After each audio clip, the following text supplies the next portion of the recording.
Hello friends, welcome back everyone, welcome to my channel. तो चलिए एक और प्रैक्टिस सेट लगाते हैं और ये प्रैक्टिस सेट नंबर होगा हमारा ज्योग्राफी का स्टूडेंट, जो हमने इंडियन ज्योग्राफी और वर्ल्ड ज्योग्राफी के 5000 क्वेश्चनों की सीरीज चला रखी हो, चाहे वो यूपी पीसीएस हो, बिहार पीसीएस हो, हरियाणा पीसीएस या फिर मध्य प्रदेश पीसीएस, उत्तराखंड पीसीएस वगैरह। तो स्टेट पीसीएस के लिए very very most important question है, 5 के 5000 स्टूडेंट्स।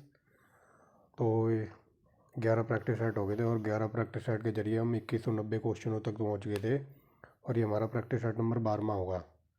अगर इससे पहले वो किसी ने 11 प्रैक्टिस सेट ना देखा हो तो यूपी पीसीएस टेट सीरीज के नाम से प्लेलिस्ट मिल जाएगी, आप वहाँ जाके देख सकते हैं। 4100 क्वेश्चन हिस्ट्री के चल रहे हैं, तो उसके भी लगभग 12 पार्ट हो गए हैं और 12वां ही पार्ट होगा ये हमारा ज्योग्राफी का। तो चलिए विदाउट वेस्टिंग द टाइम आगे देखते हैं। तो 2190 से क्वेश्चन हो गए थे 11 पार्ट में, तो अब हम इससे आगे चलेंगे। तो यहाँ पर मैंने बताया था कि यहाँ पर पूछा है कि सबसे ज़्यादा उपग्रह किसके हैं। तो ये 2006-7 के अकॉर्डिंग ये था बृहस्पति ग्रह के हैं। अगर अगर आज के टाइम ये क्वेश्चन पूछ ले तो सबसे ज़्यादा है शनि के। डिपेंड शनि के याद रखना, सैटरडे यानी कि शनि के। इसके बृहस्पति के हैं 79 उपग्रह और शनि के हो गए 82 डिपेंड्स। तो याद रखना उस टाइम इसका आंसर सी था, बट अब इसका आंसर हो जाएगा शनि। डिपेंड्स याद रखना। तो यहाँ पर ओड बताना है डिपेंड, ऐसे क्वेश्चन पूछे जाते हैं रीजनिंग वगैरह में कि इवन और ओड बताना है। तो यहाँ पर बेमेल बताना है, तो बेमेल हो जाएगा चंद्रमा डिपेंड, क्योंकि चंद्रमा एक उपग्रह है, बाकी पृथ्वी, मंगल और बुध ये सारे ग्रह हैं और चंद्रमा एक उपग्रह है। आई होप क्लियर हो गया होगा। आगे चलिए। एक एक ग्रह के दिन का मान डिपेंड, एक ग्रह के दिन का मान, उसके अक्ष का झुकाव लगभग पृथ्वी के दिन मान और झुकाव के समतुल्य है डिपेंड। सिंपल वे में समझिए, अगर पार्ट नंबर 11 देखा होगा ना, तो 11 नंबर पार्ट में मैंने सब कुछ 2190 क्वेश्चन तक डिटेल में कराया था और यहाँ पर बताया जा रहा है कि ऐसा कौन सा ग्रह है जिसकी तुलना पृथ्वी के साथ की जा रही है। तो पृथ्वी के अकॉर्डिंग ऐसा बताया जाता है कि मंगल ग्रह पर भी जीवन संभव है डिपेंड। तो ये बात उस पृथ्वी से कंपेयर कर रही है मंगल ग्रह को, तो ऑप्शन नंबर डी हो जाएगा डिपेंड्स। यहाँ पर देखिए, एक ऐसा ग्रह है जिसका अक्ष का झुकाव और क्या कहते हैं समतुल्य मान वगैरह, तो ये पृथ्वी के अकॉर्डिंग है। तो ये पृथ्वी ग्रह की कंपेयर किया जा रहा है मंगल ग्रह से। ये देखिए ऑप्शन नंबर डी डिपेंड, मंगल ग्रह है। ये आईएएस का पूछा हुआ है। आगे चलिए। तो पृथ्वी की आयु बतानी है, तो ये हो जाएगी 4.6 बिलियन वर्ष, ऑप्शन नंबर ए।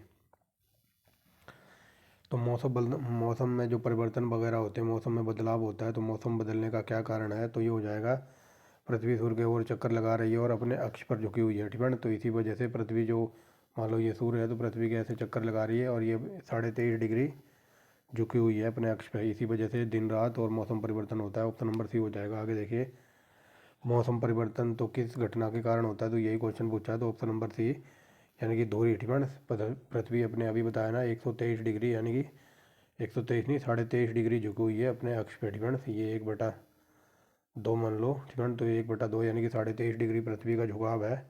तो ऑप्शन नंबर ए सही है। सूर्य के चारों ओर परिक्रमा लगा रही है, तो इसी वजह से दिन और रात होते हैं। तो ऑप्शन नंबर सी यानी कि ए और आर दोनों सही है डिपेंड्स, यानी कि ऑप्शन नंबर सी। अब ये मत समझ लेना, जैसे मैंने बताया ना 23.5 डिग्री, तो ये 1/2 इसको कहते हैं 23.5 डिग्री डिपेंड्स। और कंप्यूटर से टाइपिंग करने में तो ये 1/2 नीचे नहीं आ रहा था, इस वजह से ये 12 दिखाई दे रहा होगा आपको। तो ये 12 नहीं है डिपेंड्स, ये 1/2 है और इधर है 23, तो 23.5 डिग्री लिखा हुआ है। तो इसके अकॉर्डिंग ऑप्शन नंबर सी अपना आंसर है।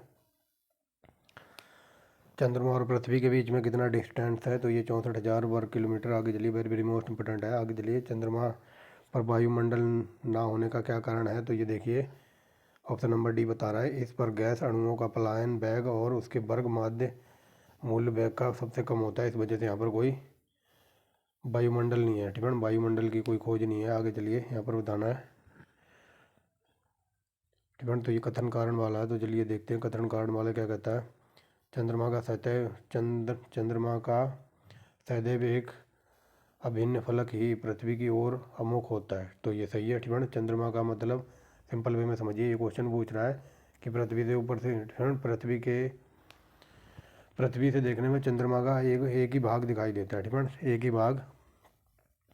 तो देखिए, चंद्रमा का सदैव एक ही अभिन्न फलक ही पृथ्वी की ओर उन्मुख होता है, मतलब एक ही भाग दिखाई देता है पृथ्वी से चंद्रमा का देखने में।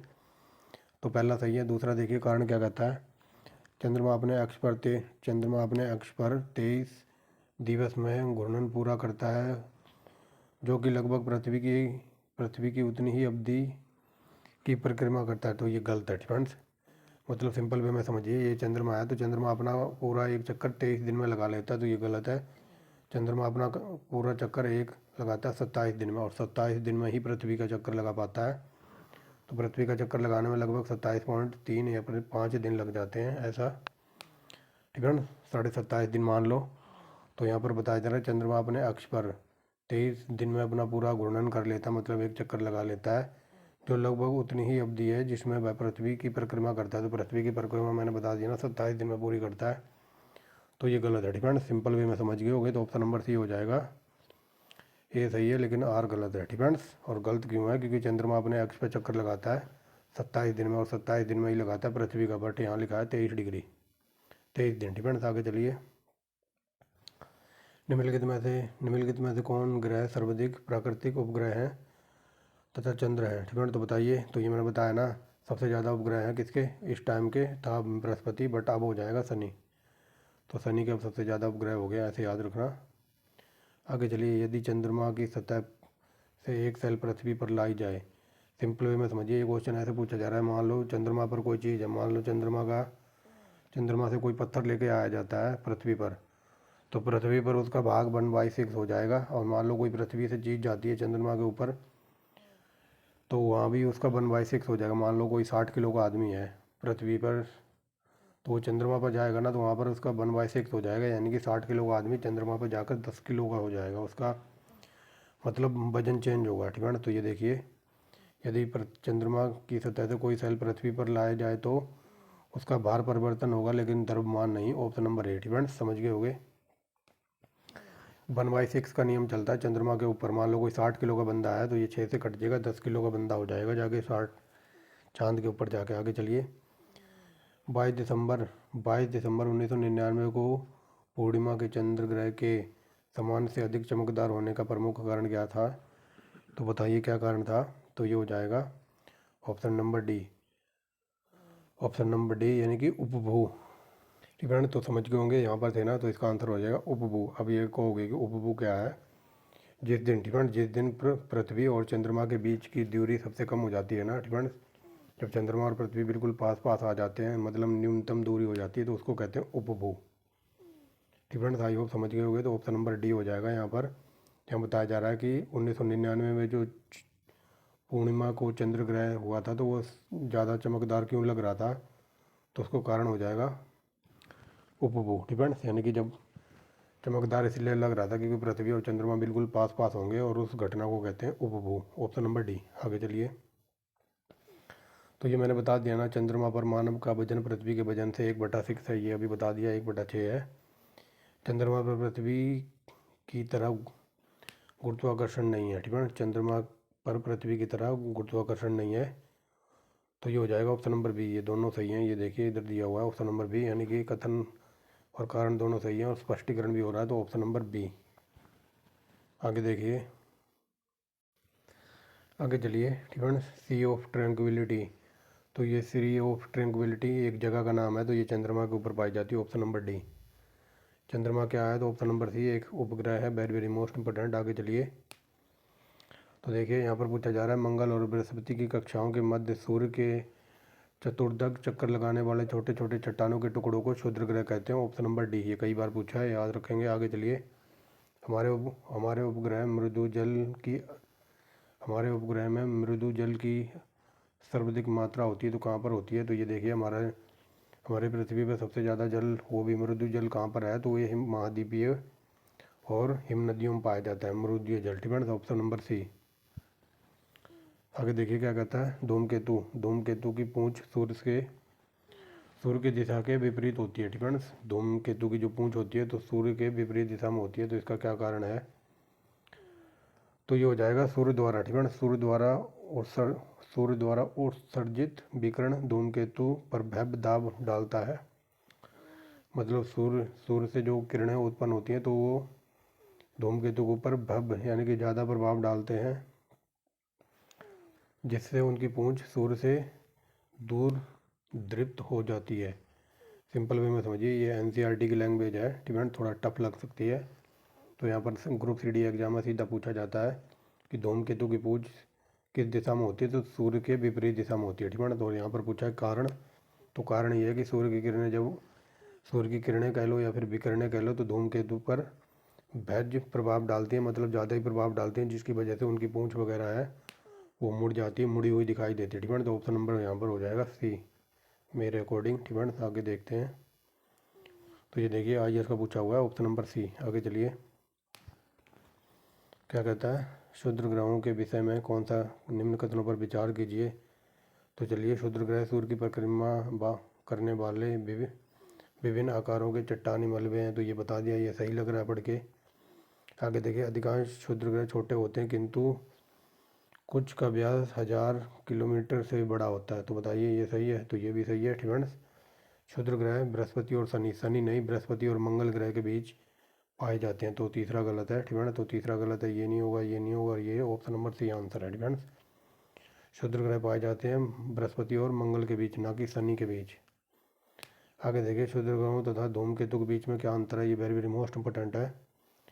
तो चलिए देखते हैं, क्षुद्र ग्रह लघु चट्टानें, ठीक है ना, अभी बढ़ के आए ना, ये चट्टानों के छोटे छोटे टुकड़े होते हैं, तो क्षुद्र ग्रह लघु चट्टानें गहिकाएँ होते हैं, ठीक है, प्लेटेनॉइड होते हैं, या फिर छोटे छोटे लघु चट्टानी की ग्रहिकाएँ होती हैं, जबकि धूमकेतु हिमशित गैसों से निर्मित होते हैं, जिन्हें चट्टानी और धातु पदार्थ आपस में बांध के रखते हैं, तो ये सही है। दूसरा देखिए, क्षुद्र ग्रह अधिकांश बृहस्पति और मंगल के प्रक्रिया पथों के बीच पाए जाते हैं, जबकि धूमकेतु अधिकांशतः शुक्र और बुध के बीच पाए जाते हैं, ठीक है। तो ये छठी क्लास से पढ़ते आ रहे हैं कि शुक्र और बुध के बीच कुछ भी नहीं है, ठीक है। तो यहाँ पर बताया जा रहा है कि धूमकेतु जो घूमते हैं ना, चक्कर लगाते हैं, शुक्र और बुध के बीच लगाते हैं, तो दूसरा गलत है, ठीक है ना। तो ऐसा कुछ नहीं है।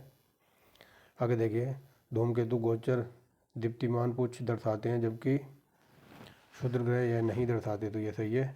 मतलब धूमकेतु दीप्तिमान पूंछ वगैरह दिखाते हैं, लेकिन ये क्षुद्र ग्रह वगैरह पूंछ नहीं दिखाते, पूंछ दिखाते हैं तो वो भी सूर्य की तरफ, ठीक है। तो ये हो जाएगा ऑप्शन नंबर A, पहला और तीसरा सही है, ठीक है।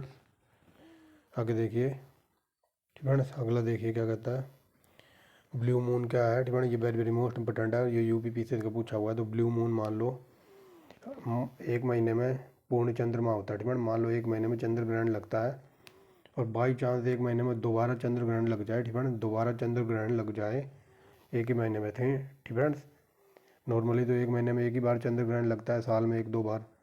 अगर मान लो साल में कहीं एक महीने में अगर 2 बार चंद्र ग्रहण लग जाए, तो उस जो दूसरा चंद्र ग्रहण लगेगा महीने का, तो उसको कहते हैं ब्लू मून की घटना, ठीक है। एक महीने में दूसरा जो चंद्र ग्रहण लगेगा तो उसको कहते हैं ब्लू मून। तो देखिए, ब्लू मून की परिघटना तब होती है, तो यहाँ पर लिखा हुआ है उपरोक्त में से कोई नहीं, ठीक है। जो मैंने बताया उसको याद रखना, एक महीने में जो दूसरा चंद्र ग्रहण लगेगा तो उसको कहते हैं ब्लू मून, ब्लू मून, ठीक है, से याद रखना। नेक्स्ट देखिए, ब्लू मून की परिघटना, तो ये बता दिया ना, इनमें से ऑप्शन नंबर D, ठीक है। ये देखिए 2009 में पूछा है यहाँ पर, और यहाँ 2007 में पूछा है, ठीक है। तो ब्लू मून की घटना कब होती है, जो मैंने बता दिया है। और इस पर लगा लो वेरी वेरी मोस्ट इंपॉर्टेंट, हीरक विलय एक दृश्य है जो देखा जा सकता है। तो हीरक विलय या फिर ईश्वर की आँख या फिर प्रकृति की आँख कब दिखाई देता है, ये दिखाई देता है जब होता है क्या, पूरी तरह से सूर्य ग्रहण, ठीक है। सूर्य ग्रहण के समय ये हीरक विलय वगैरह दृश्य दिखाई देता है। तो देखिए, केवल पूर्णतः पदचिन्ह के पदीय क्षेत्रों में दिखाई देता है, ठीक है। तो ये हो जाएगा ऑप्शन नंबर C, और ये आज इसका पूछा हुआ है। आगे चलिए, तो दोबारा देख लीजिए इसको, ठीक है। हीरक विलय दृश्य कब दिखाई देगा, हीरक विलय एक दृश्य है जिसे देखा जा सकता है, तो ये केवल पूर्णतः पथ चिन्ह के परिधीय क्षेत्रों में, तो ऑप्शन नंबर C, ठीक है। आगे देखिए, निम्नलिखित में से कौन सा खगोलीय वस्तु नहीं है, तो खगोलीय वस्तु भंगुर तारा कोई खगोलीय वस्तु नहीं है, ठीक है। से याद रखना ऑप्शन नंबर A। नेक्स्ट देखिए, उल्का पिंड, ठीक है। तो उल्का वगैरह क्या है, तो यहाँ पर देखिए, बाह्य अंतरिक्ष में पृथ्वी के वायुमंडल में प्रविष्ट होते हुए द्रव का अंश, तो इसको कहते हैं उल्का पिंड, ठीक है। आगे चलिए, तो सूर्य ग्रहण कब होता है, तो सूर्य ग्रहण अमावस्या को होगा, ऑप्शन नंबर A, ये लॉलीपॉप है। आगे देखिए, सूर्य ग्रहण कब होता है, तो ये प्रत्येक अमावस्या को, एक सेकंड, ठीक है। यहाँ पर पूछा है सूर्य ग्रहण कब होता है, तो जो जो ठीक है, मान लो ये सूर्य है, ये पृथ्वी है, और बीच में इनके जब चंद्रमा आ जाएगा ना, मतलब सूर्य चंद्रमा और पृथ्वी तीनों एक लाइन में आ जाएंगे ना, तब होगा क्या, सूर्य ग्रहण। ठीक है, समझ गए होगे। मान लो ये सूर्य है और ये है हमारी पृथ्वी, जब इनके बीच में यहाँ पर आ जाएगा चंद्रमा। ठीक है, चंद्रमा आ जाएगा तब होगा सूर्य ग्रहण। और कुछ लोग कहते हैं कि सूर्य इधर से उधर जाता है। ठीक है, तो सिंपल वे में समझ लो, सूर्य एक ही जगह रहता है यहाँ पर। ठीक है, सूर्य कभी नहीं जाएगा, ना चाहे सूर्य ग्रहण हो चाहे चंद्र ग्रहण हो, सूर्य अपनी जगह को छोड़कर कहीं नहीं जाएगा। तो यहाँ पूछा सूर्य ग्रहण कब होगा, तो सूर्य तो यहीं रहेगा। ठीक है, सूर्य हिल के कहीं नहीं जाएगा। और ये है पृथ्वी। ठीक है, तो जब इनके बीच में यहाँ पर आ जाएगा चंद्रमा तब होगा सूर्य ग्रहण। और कई बार ये पूछ लेता है कि चंद्र ग्रहण कब होगा, तो मान लो ये सूर्य है, सूर्य कहीं नहीं जाएगा और ये है चंद्रमा। ठीक है, ये चंद्रमा है, जब इनके बीच में यहाँ पर पृथ्वी आ जाएगी तब होगा चंद्र ग्रहण। आई होप क्लियर हो गया होगा। तो यहाँ पूछा सूर्य ग्रहण कब होगा, तो ये देखिए ऑप्शन नंबर डी, सूर्य चंद्रमा पृथ्वी के बीच परिक्रमण तल पर आने के कारण। ठीक है, तो देखिए सूर्य चंद्रमा पृथ्वी के एक परिक्रमण के तल में आने थे। समझ गए होगे, जब चंद्रमा बीच में आ जाता है। Option number D. नहीं समझे तो आगे समझ जाओगे अभी। ये देखिए। ठीक है, सूर्य ग्रहण कब होता है, तो ऑप्शन नंबर बी, जब चंद्रमा बीच में होता है। ठीक है, तो ऑप्शन नंबर बी, जब चंद्रमा बीच में आ जाता है, किसके, सूर्य और पृथ्वी के बीच। आगे चलिए, सूर्य ग्रहण कब होता है, तो ऑप्शन नंबर सी, देखिए चंद्रमा जब सूर्य और पृथ्वी के बीच आ जाता है। ठीक है ना, सिंपल वे में समझा दिया। एक बार और समझ लो, सूर्य अपनी जगह को छोड़कर कहीं नहीं जाता। सूर्य स्टेबल है, मतलब ये हिलता नहीं है, मतलब ये सूर्य है, ये पृथ्वी है। और जब यहाँ पर आ जाएगा इनके बीच में चंद्रमा। ठीक है, तब होगा क्या, सूर्य ग्रहण। अगर ये पूछ रहे चंद्र ग्रहण कब होगा, तो सूर्य अपनी जगह पर ही रहेगा। यहाँ पर ये सूर्य है और ये है चंद्रमा। ठीक है, जब यहाँ पर आ जाएगी पृथ्वी तब होगा चंद्र ग्रहण। ठीक है, इससे ज़्यादा डीप में नहीं पूछ सकता।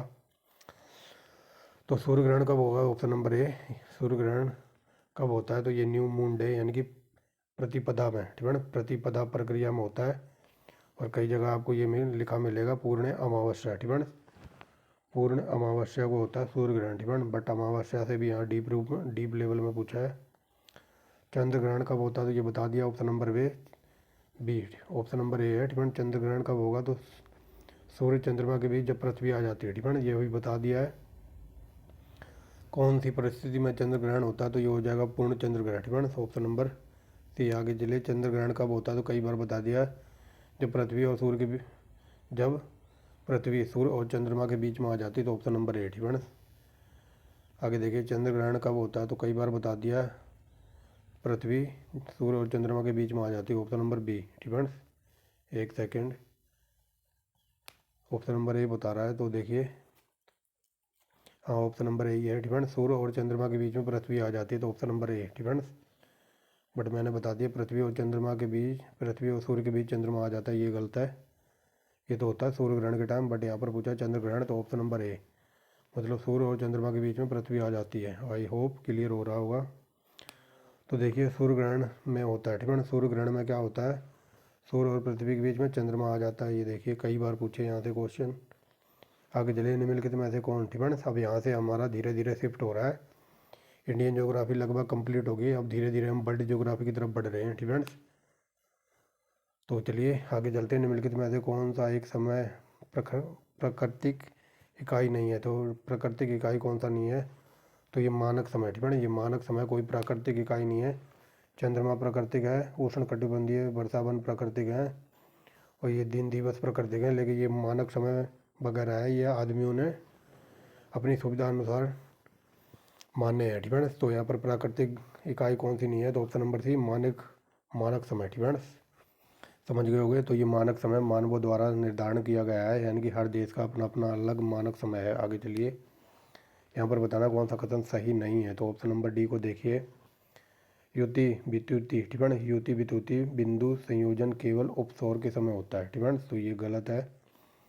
और वैसे भी मैंने बता रखा है, जहाँ ये केवल किंतु परंतु वर्ड आ जाए ना, तो ये 90% क्वेश्चन गलत करवा देता है। तो देखिए यहाँ पर बताना युति युति व्युति बिंदु केवल अपसौर के समय होता है, तो ये गलत है। ठीक है, यानी ये युति व्युति संबंध किससे है, तो इसका संबंध है सूर्य ग्रहण से। ठीक है, ये एनसीईआरटी की लैंग्वेज है, इस वजह से समझ नहीं आ रही होगी, लेकिन अभी आएगी। तो ये देखिए ऊपर देखिए। ठीक है, यहाँ पर गलत बताना था, तो ऑप्शन नंबर डी गलत है, बाकी सही है, जो उनको भी देख लेते हैं। युति विद्युति बिंदु। ठीक है, युति विद्युति बिंदु संयोजन सूर्य ग्रहण के समय होता है, तो ये सही है। सूर्य। ठीक है, सूर्य पृथ्वी और चंद्रमा के बीच 180 डिग्री डिग्री कोण की एक सीधी रेखा से स्थित युति विद्युति बिंदु कहलाती है। तो ये सही है, समझ गए होंगे फ्रेंड्स। ये सूर्य और चंद्रमा, सूर्य पृथ्वी और चंद्रमा की 180 डिग्री की एक सीधी रेखा, मान लो यहाँ पर सूर्य है फ्रेंड्स, ये पृथ्वी है और ये चंद्रमा है फ्रेंड्स, तो इन तीनों की जो एक रेखा बनेगी ना 180 डिग्री की सीधी, तो इसी को कहेंगे क्या, युति विद्युति बिंदु फ्रेंड्स, समझ गए होंगे। आगे चलते हैं, कथन और कारण वाला देखिए। नक्षत्र दिन सौर दिन की अपेक्षा छोटे होते हैं। नक्षत्र दिन सौर दिन की अपेक्षा छोटे होते हैं, तो बताइए ये सही है फ्रेंड्स, ये सही है। कारण देखिए क्या कहता है, पृथ्वी की सूर्य से परित अपनी कक्षा में गति को परिक्रमण कहते हैं, तो ये दोनों सही हैं, बट यहाँ पर स्पष्टीकरण नहीं हो रहा है, तो ऑप्शन नंबर ए फ्रेंड्स। यहाँ पर दिन की बात हो रही है और यहाँ पर हो रही है पृथ्वी के परिभ्रमण की, तो समझ गए होगे, तो ऑप्शन नंबर हो जाएगा ए फ्रेंड्स, ए। इसको छोड़ दीजिए, 28वें नंबर में पता नहीं क्या टाइप हुआ है। 29वां नंबर देखिए, निम्नलिखित कथनों पर विचार कीजिए, यहाँ पर बताना कौन सा कथन सही है। तो चलिए देखिए कौन सा कथन सही है। चंद्र समकोण स्थिति में छोटा भाटा आता है फ्रेंड्स। जो चंद्र समकोण वगैरह की जब स्थिति होती है तो उस टाइम लघु भाटा या फिर छोटा ज्वार भाटा आता है, तो ये सही है। चंद्र समकोण स्थिति के दौरान ज्वार भाटा उत्पन्न करने वाले बल एक दूसरे के पूरक होते हैं, तो ये पूरक नहीं होते हैं फ्रेंड्स, ये गलत है। तो यहाँ पर हो जाएगा ऑप्शन नंबर बी, यानी कि ऑप्शन नंबर बी है ए में फ्रेंड्स, तो पहला सही है।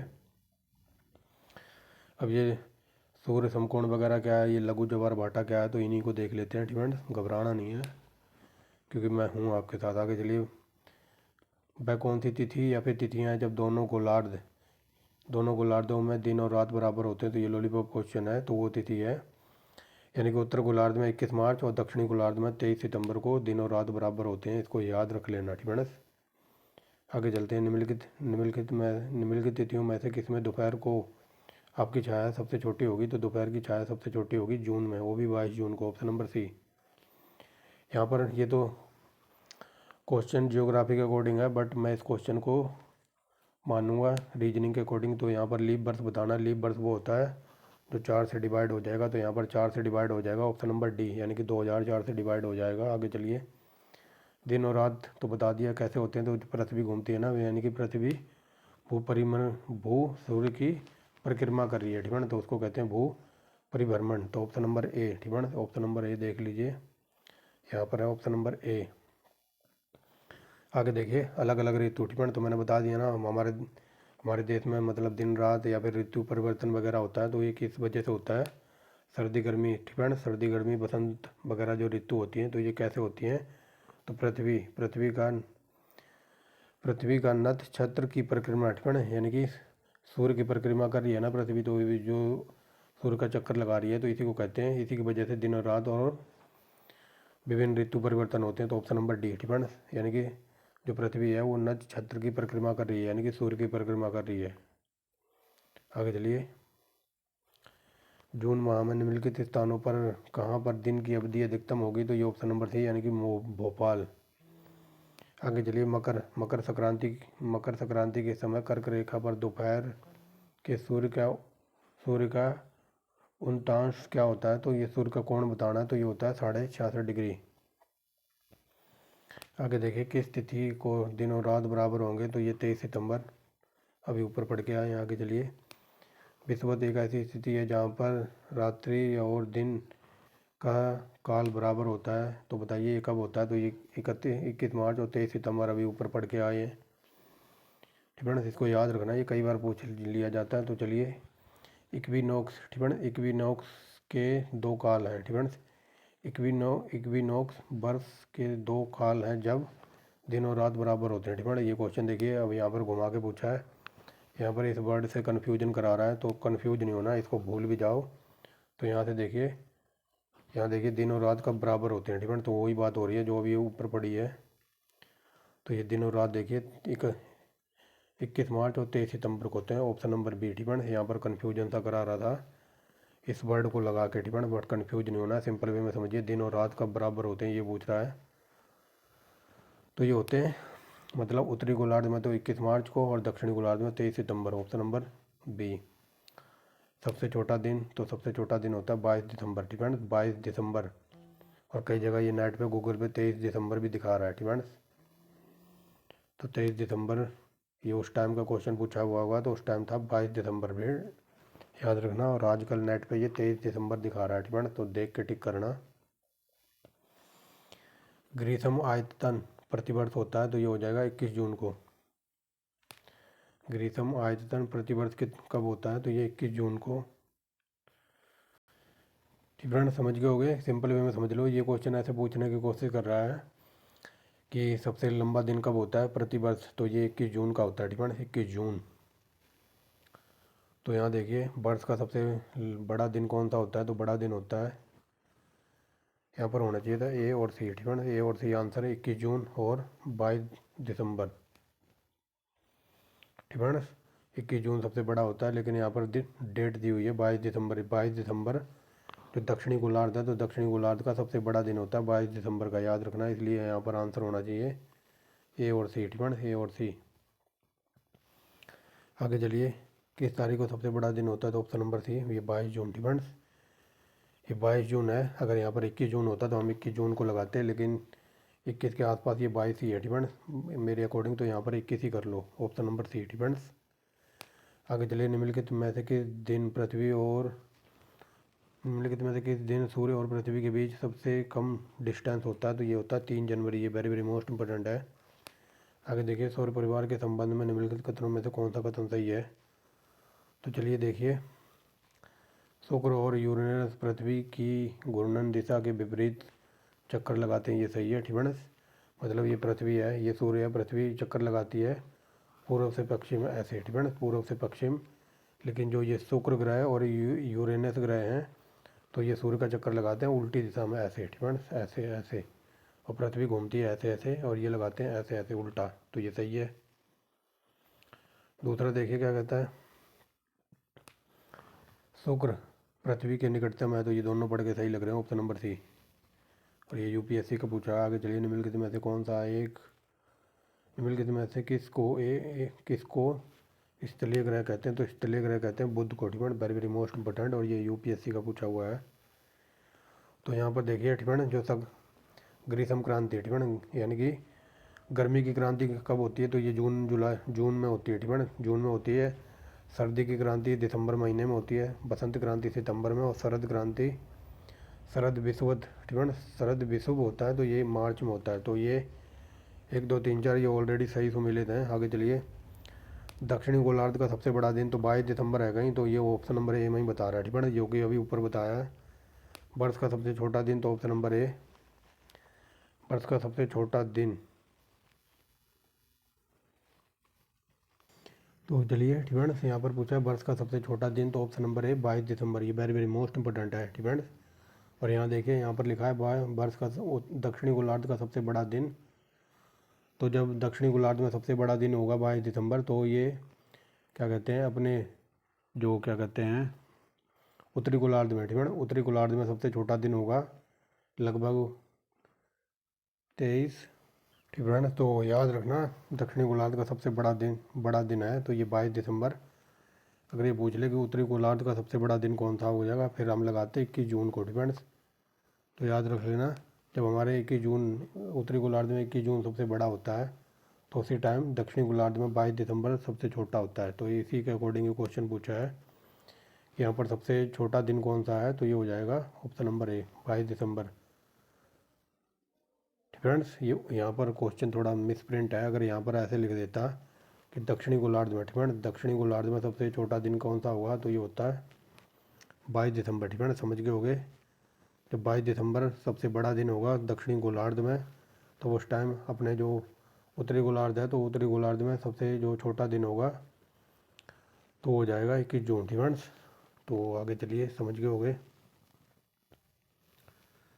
आगे चलिए, इसको हटा दीजिए, ठीक है, इसके ऑप्शन टाइप नहीं है। आगे देखिए, निम्नलिखित में से कौन सा शुक्र ग्रह के संबंध में सही है, तो ये सूर्य के निकटतम है और पृथ्वी सूर्य से निकटतम है, ठीक है ना। और ये पृथ्वी से केवल थोड़ा ही छोटा है, ठीक है। आगे देखिए, इसमें वायुमंडल नहीं है, ठीक है ना, तो ये गलत है। तो ये सूर्य के सबसे निकटतम है, तो ये भी बात गलत है कि सूर्य के सबसे निकट है बुध ग्रह, ठीक है ना, बुध ग्रह। तो पहला गलत है, पहला गलत है, ये नहीं होगा और ये नहीं होगा और ये नहीं होगा, तो ऑप्शन नंबर सी अपना आंसर है, ठीक है ना। और यहाँ पर वायुमंडल भी नहीं है, तो ऑप्शन नंबर सी यानी कि दूसरा सबसे सही है। आगे चलिए, पृथ्वी पृथ्वी पृथ्वी लगभग पृथ्वी लगभग लवक्ष दीर्घ वृत्तिज आकार की क्यों दिखाई पड़ती है, ठीक है ना। सिंपल वे में समझो, ये पूछने की कोशिश कर रहा है कि पृथ्वी मतलब दीर्घ वृत्तीय आकार की क्यों लगती है, मतलब दूर से देखो तो ये ऐसी टेढ़ी मेढ़ी चपटी सी लगती है, ऐसा क्या कारण है। तो चलिए देखते हैं।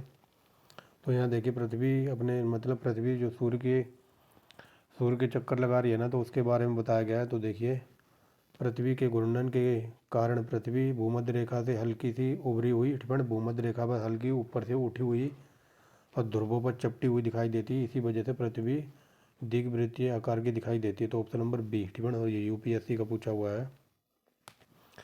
ये देख लीजिए, एस्टर, ठिपण, ये वेरी वेरी मोस्ट इंपॉर्टेंट है और ये भी यूपीएससी का पूछा है। एस्टर दृश्य बेल्ट, ठीक है, एस्टर दृश्य बेल्ट कहाँ पर पाई जाती है, तो ये एस्टर दृश्य बेल्ट पाई जाती है, ये हो जाएगा मंगल और बृहस्पति के बीच।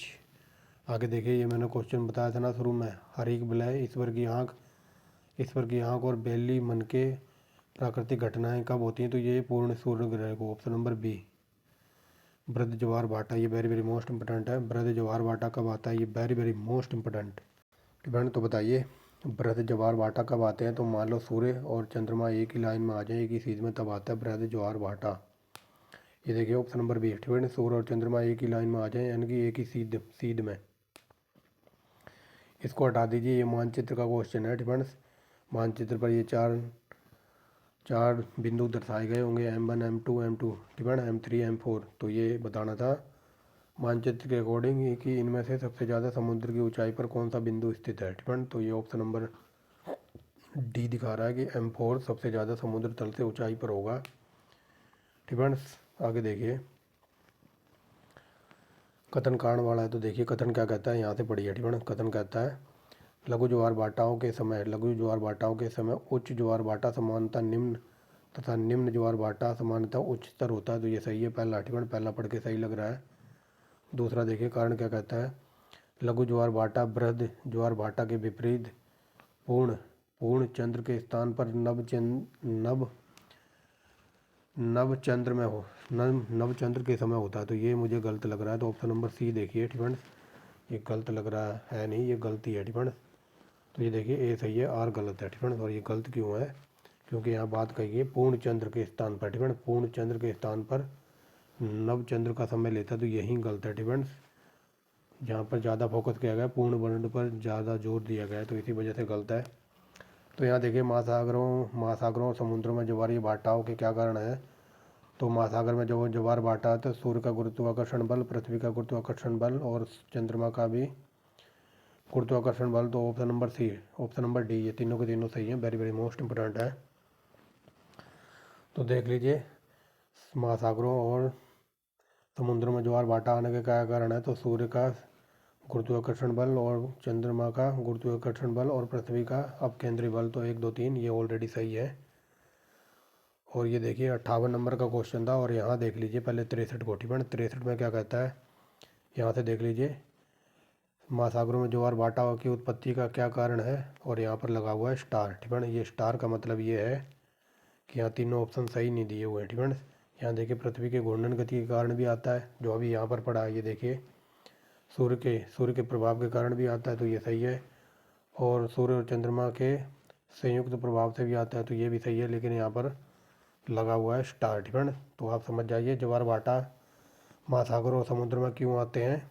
अगर यहाँ समझ ना आ रहा हो तो इसे छोड़ दीजिए, आप यहाँ देखिए सीधा इस क्वेश्चन पर, ठीक है। तो इस क्वेश्चन के according option number D. I hope दोनों क्वेश्चन एक ही साथ क्लियर करा दिए। आगे देखिए, सभी वृहद ज्वार भाटाओं में सबसे ऊंचा ज्वार किस समय घटित होता है। तो सबसे ऊंचा ज्वार भाटा किस समय आता है, तो चलिए देखिए। तो देखिए, विषुवती, ठीक है, विषुवतीय के साथ पूर्णिमा और अमावस्या को, ठीक है, जो सबसे ऊंचा ज्वार भाटा आता है तो विषुवत के साथ या तो पूरा पूर्णिमा को आएगा जब चंद्र ग्रहण होगा, या फिर अमावस्या को जब सूर्य ग्रहण होगा। ठीक है, आगे चलिए। अपेक्षित, ठीक है, अप्रत्यक्ष उच्च ज्वार उत्पन्न होने का क्या कारण है? तो उच्च ज्वार कैसे आता है? तो अभी मैंने बताया ना, पृथ्वी का अपकेंद्री बल के कारण। ठीक है, वेरी वेरी मोस्ट इंपॉर्टेंट। यहाँ पर बात हो रही है अप्रत्यक्ष उच्च ज्वार भाटा का क्या कारण है? तो ये पृथ्वी अपने अपकेंद्र पर घूम रही है, तो इसकी वजह से। आगे चलिए। समुद्र महासागरों की संख्या कितनी है? तो ये 5 है। नेक्स्ट देखिए क्या कहता है। पृथ्वी द्वारा सूर्य की परिक्रमा की समय अवधि की तुलना में मंगल ग्रह द्वारा सूर्य की परिक्रमा में कम समय लगता है। तो ये सही है। ठीक है, सही है ना? तो ये सही है पहला। बताइए सही है, बताइए बताइए। तो ये गलत है। ठीक है, क्योंकि पृथ्वी को टाइम लगता है जहाँ कम, अकॉर्डिंग टू द मंगल ग्रह। ठीक है, मतलब मंगल ग्रह अगर सूर्य का चक्कर लगाएगा तो मंगल ग्रह को ज़्यादा टाइम लगेगा, लेकिन पृथ्वी को टाइम लगता है कम। तो ये गलत है। ठीक है, तो ये गलत है क्योंकि यहाँ पर लिखा है कि मंगल ग्रह द्वारा सूर्य की परिक्रमा में कम अवधि लगती है, तो ये कम नहीं ज़्यादा लगती है। तो पहला गलत है। आगे देखिए। मंगल ग्रह का व्यास पृथ्वी के व्यास की तुलना में कम है। तो ये आर सही है। ठीक है, यानी कि ये गलत, आर सही कहाँ पर है? तो ये देखिए ऑप्शन नंबर डी। और ये आईएएस का पूछा हुआ है। आगे चलिए। महासागरों वाला बता दिया है। ठीक है, आगे चलिए। बृहद ज्वार भाटा। ठीक है, तो बृहद ज्वार भाटा कब आता है? तो बृहद ज्वार भाटा कब आएगा? जब सूर्य पृथ्वी चंद्रमा, मतलब सूर्य पृथ्वी और चंद्रमा, ठीक है, ये तीनों एक ही लाइन में आ जाएंगे तब बृहद ज्वार भाटा आएगा। तो ये देखिए, फिर सूर्य पृथ्वी और चंद्रमा एक ही सीधी रेखा में आते हैं तब आता है बृहद ज्वार भाटा। आगे चलिए। सिंपल वे में समझिए। जो ये 82.5 डिग्री जो लाइन है अपने देश के इलाहाबाद नैनी से गुजरती है, तो मान लो इस टाइम इलाहाबाद में बजे हुए हैं 6। ठीक है, 6 बजे हुए हैं, लेकिन जो ये 82 डिग्री है, तो 82 डिग्री पश्चिमी देशांतर में जो अमेरिका का जो फ्लोरिडा शहर है, तो वहाँ पर कितना टाइम होगा 82 डिग्री के अकॉर्डिंग? तो 82 डिग्री के अकॉर्डिंग देख लो, ये यहाँ पर 2 ज़्यादा है ना, और यहाँ फ्रेंड्स ये 82.5 डिग्री है, और यहाँ पर 6 बजा हुआ है, तो 6 में से यानी कि 60 मिनट में से यहाँ से 2 घटा दो, तो 60 में से 2 जाएगा 58 हो जाएगा। और 58 देख लो कहाँ कहाँ पर है फ्रेंड्स। फ्रेंड्स अपना 58 देख लो, ऑप्शन नंबर बी में बता रहा है। शनिवार को 6:58, यानी कि अप्रवाहन में। अब आप कहोगे समझ नहीं आया, अभी आएगा। डिपेंड्स अपना जो टाइम है 82.5 डिग्री, मतलब 5.5 घंटे अपने समय आ गए अपने देश का।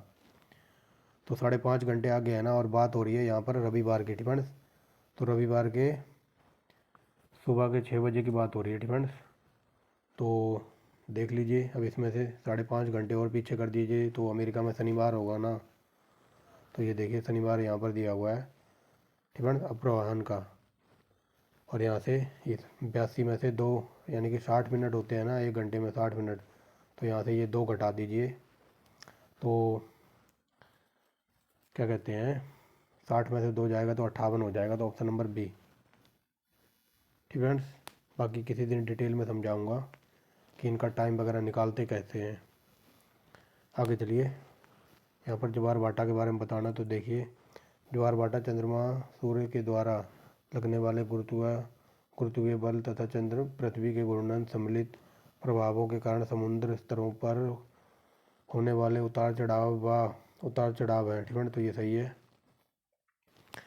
मतलब सिंपल वे में समझिए, जो ज्वार भाटा है सूर्य चंद्रमा के जो गुरुत्वाकर्षण बल और पृथ्वी के घूर्णन के कारण समुद्र में स्तरों, यानी कि समुद्र की लहरों में उतार चढ़ाव के कारण होता है। तो ये सही है।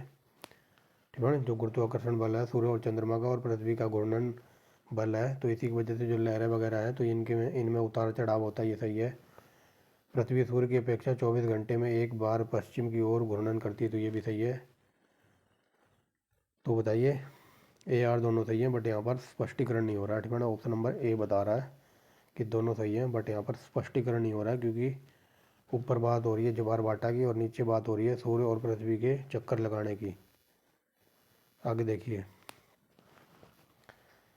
क्षैतिज क्षैतिज के समीप सूर्य व चंद्रमा के दीर्घ वृत्ताकार दिखाई देने का क्या कारण है? तो ये है अपवर्तन।